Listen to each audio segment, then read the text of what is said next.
Jadi orang diberi bantuan lewat kerja. Padat karya tunai. Lewat kerja. Orang harus bekerja supaya mendidik masyarakat ini berjuang. Harus bekerja baru diberi. Tidak bisa pakai cuma-cuma begitu saja.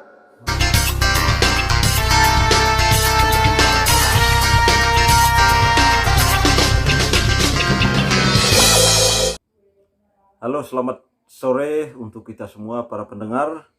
Ya, mohon izin kali ini kita ada request untuk mengangkat satu konten topik tentang bantuan langsung tunai atau BLT. Ya, seperti yang kita ketahui bahwa akhir-akhir ini di negara kita Indonesia ini BLT itu muncul hampir setiap hari, berbagai macam jenisnya. Ada PKH, ada BLT desa, ada BLT BST, ada yang baru-baru juga dari TNI, ada juga itu. Tentunya masyarakat yang menerima pasti sangat senang. Ya, saya mengunjungi Bapak di Kecamatan Poconaka Timur, Kabupaten Manggarai Timur, Nusa Tenggara Timur. Ya, beliau sebagai seorang tokoh masyarakat, ya, akan memberikan penilaian atau memberikan pandangan tentang bantuan kebijakan pemerintah tentang bantuan langsung tunai itu. Seperti apa dampaknya, apakah benar membuat masyarakat sejahtera atau seperti apa. Kita meminta pendapatnya Bapak Marcel. Ya. Terima kasih, selamat sore untuk kita semua. Sebagai masyarakat, saya tentu juga turut senang. Saya sangat bergembira bahwa dengan mengalirnya bantuan-bantuan ini, tentu pemerintah mempunyai maksud baik, maksud yang sangat mulia untuk mensejahterakan masyarakatnya sendiri. Saya secara pribadi juga mendukung dengan adanya bantuan ini. Akan tetapi, tidak seluruhnya kebijakan ini saya dukung. Yang pertama, bahwa kebijakan ini belum merata. Karena menurut pengamatan saya, semua masyarakat yang ada di kampung-kampung ini, ekonominya sangat lemah semua. Tidak ada perbedaan tingkat ekonomi. Tetapi kalau saya amati, bantuan ini tidak semua masyarakat dapat. Padahal tingkatan ekonominya sama. Ya. Hidup menderitanya sama. Tetapi yang lain saja yang dapat. Dan bantuan itu tumpang tindih untuk keluarga-keluarga tertentu saja. Sudah dapat, saya tidak tahu bantuan jenis-jenis bantuannya apa itu. Tapi ada tumpang tindih, ada PKH, ada sembako, ada bantuan apa lagi yang lain tuh, minyak goreng. Ada bantuan, pokoknya tumpang tindih keluarga-keluarga tertentu saja. Tapi Bapak omong ini kan bukan karena sakit hati karena tidak dapat. Tidak, saya tidak butuh itu. Saya juga tidak perlu, meskipun saya juga orang miskin, saya tidak perlu harus dapat. Yang saya lihat, dan saya dengar sendiri ada beberapa masyarakat yang tidak mendapatnya, mereka mengeluh juga. Apakah hanya mereka rakyat Indonesia? Kami yang tidak dapat ini bukan rakyat Indonesia. Dan di sini timbul kecemburuan sosial bagi orang-orang yang tidak mendapatnya, padahal tingkatan ekonomi mereka sama-sama merayap.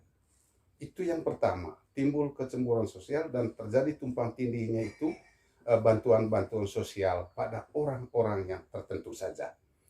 Sehingga menurut saya, bantuan itu tolong didata secara baik supaya semua yang rata-rata kehidupan ekonominya rendah supaya tepat sasaran dan mendapat bantuan semua.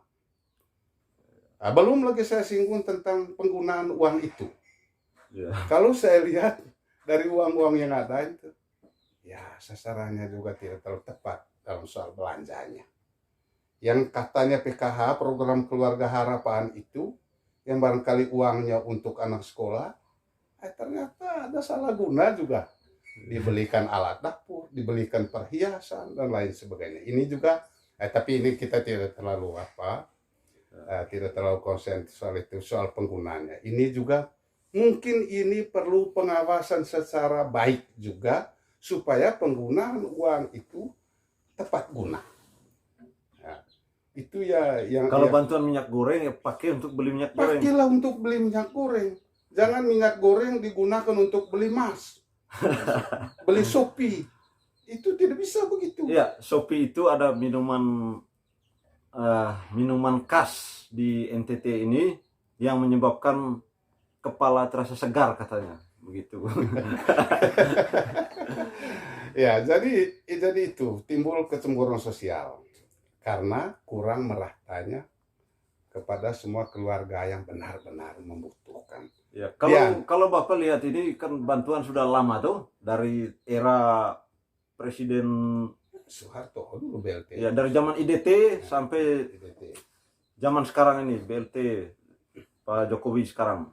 Ya, itu apakah benar bahwa BLT itu sesuai dengan kondisi sekitar sini, apakah benar BLT itu bisa meningkatkan taraf hidup masyarakat atau ekonomi keluarga? Apakah ada perubahan yang dilihat? Orang yang terima BLT ekonominya meningkat dan yang tidak terima dia stagnan, tidak berubah.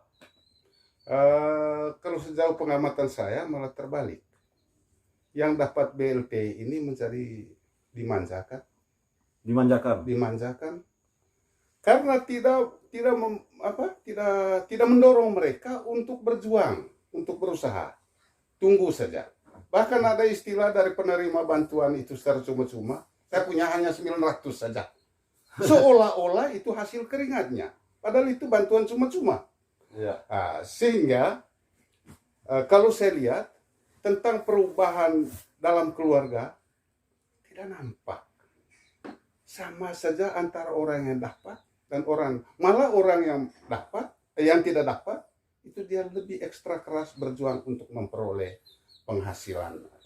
Orang yang dapat bantuan ya tunggu saja. Tapi saya tidak persoalkan bahwa bantuan ini tidak baik. Baik adanya, tapi tolong harus semua dapat. Didata secara baik bahwa orang-orang ini juga yang tidak dapat ini adalah rakyat Indonesia yang juga miskin. Ya, lain halnya kalau pegawai TNI, Polri, dan pengusaha besar.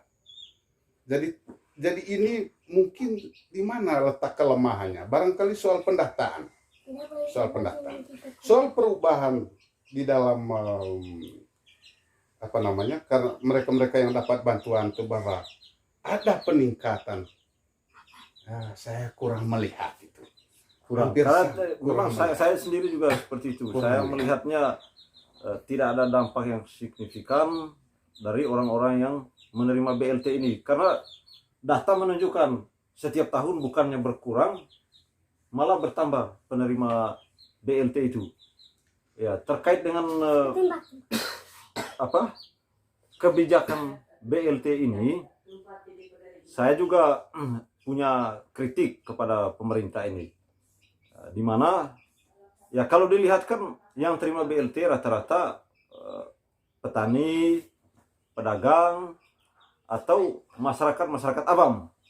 Ya, ada sedikit kontradiksi penyelenggara negara yang berbuat untuk pemerintah. Saya contohkan saja mungkin guru honor, pegawai honorer yang berbuat RT RW, itu juga RT RW. Gaji mereka sudah kecil, terimanya juga mungkin 3 bulan sekali. Ya, kalau saya mengusulkan supaya ada keadilan, atau bagaimana pendapatnya? Kalau menurut saya begini, memang bantuan ini diberikan kepada masyarakat yang berpenghasilan rendah atau ekonominya kurang baik. Saya sepakat bahwa itu harus diberikan kepada yang ekonominya kurang baik. Tetapi tolong diperhatikan juga, kalau mereka sudah diberi cuma-cuma, tolong diperhatikan juga orang-orang yang seperti Pak sebutkan tadi, orang-orang yang sudah berjasa. Contoh, guru-guru komite yang berjuang keras setiap hari untuk mencerdaskan anak bangsa ini. Tetapi mereka itu ya sangat-sangat kurang diperhatikan kesejahteraan hidup keluarganya. Yang kedua, orang-orang di kesehatan yang sudah berjuang mati-matian untuk menyelamatkan nyawa orang siang dan malam, tetapi mereka itu masih ada istilah apa namanya? Sukarela. Sukarela, pegawai sukarela. Pegawai sukarela. Ya. Nah, orang yang tinggal kosong diberi bantuan cuma-cuma, dapat uang luar biasa. Tapi orang yang berjuang untuk menyelamatkan dan nyawa orang dan untuk mencerdaskan bangsa ini, ada sukarela lagi. Barangkali ini yang perlu diperhatikan, tolong seimbanglah. Bantuan ini menurut saya jangan hanya diberi begitu saja, tetapi diberi semacam bantuan ya, pemberdayaan. Apa namanya dulu itu? Yang dulu waktu ada istilah padat karya. Jadi orang diberi bantuan lewat kerja. Padat karya tunai. Lewat kerja. Orang harus bekerja supaya mendidik masyarakat ini berjuang. Harus bekerja baru diberi. Tidak bisa bagi cuma-cuma begitu saja. Jadi mungkin ini yang bisa nanti meningkatkan, karena masyarakat ini perlu diubah pola pikirnya. Sepanjang masyarakat tidak diubah pola pikirnya, maka pola kerjanya juga tetap yang begini-begini. Orang pasrah sudah. Jangan sampai nanti BLT dianggap sebagai gaji. Iya, dianggap sebagai gaji. Nanti kan kami dapat bantuan. Bulan depan kami dapat lagi. Iya. Mohon maaf untuk yang terima BLT, bukan untuk. Bukan. Kita ngomong kebijakan sekarang ini, kebijakan pemerintah. Jadi, seperti saya katakan pada awal tadi, saya senang BLT itu dapat kepada masyarakat miskin, tetapi harus merata kepada semua masyarakat yang dianggap miskin, bukan kepada orang tertentu. Tumpang tindih terjadinya bantuan itu hanya kepada orang-orang tertentu. Sudah dapat bantuan PKH, dapat lagi bantuan ini, dapat bantuan itu, lalu salah gunakan lagi bantuan minyak goreng digunakan untuk beli yang bukan minyak goreng, karena sama-sama cair dengan Shopee, ya beli Shopee saja. Beli Shopee saja. Jadi ini sebut merek, jadi yang produksi Shopee senang mereka karena mereknya dipromosi juga. Jadi tolong ini barangkali kalau bisa, hanya saya tidak tahu kemana sebenarnya keluhan ini harus disampaikan. Ya. Kemana? Itu yang saya tidak melihat jalannya keluhan itu supaya bisa didengar oleh pihak yang berwenang untuk sebagai mengambil keputusan ini, supaya bisa sampai kemana keluhan ini. Lewat begini saja kita hanya bicara lewat media seperti ini saja. Mungkin ada yang memperhatikan dan mendengarkannya. Ya, itu pemerintah yang di atas yang pengambil kebijakan ini pendapat dari akar rumput yang melihat situasi sosial, terutama dengan kebijakan BLT yang menurut kami di bawah ini bahwa itu datangnya bertubi-tubi. Ya, tiba-tiba fotokopi KTP, fotokopi KK lagi, ya, ada yang tidak dapat, ada yang dapat, sehingga tadi disampaikan oleh Bapak tadi menimbulkan kecemburuan sosial dan memanjakan masyarakat. Sehingga kalau boleh, bantuan itu harus bisa mendidik masyarakat supaya bisa bekerja melalui tenaga, melalui pikiran, melalui keterampilan, baru bisa dapat. Seperti dulu padat karya itu kan. Ya, sampai sekarang padat karya masih ada. Kenapa itu tidak diteruskan? Prioritas nomor satunya masih BLT. Mungkin karena COVID. Memang kalau alasan COVID kita jadinya lemah semua. Sehingga banyak orang di sekitar ini guyon.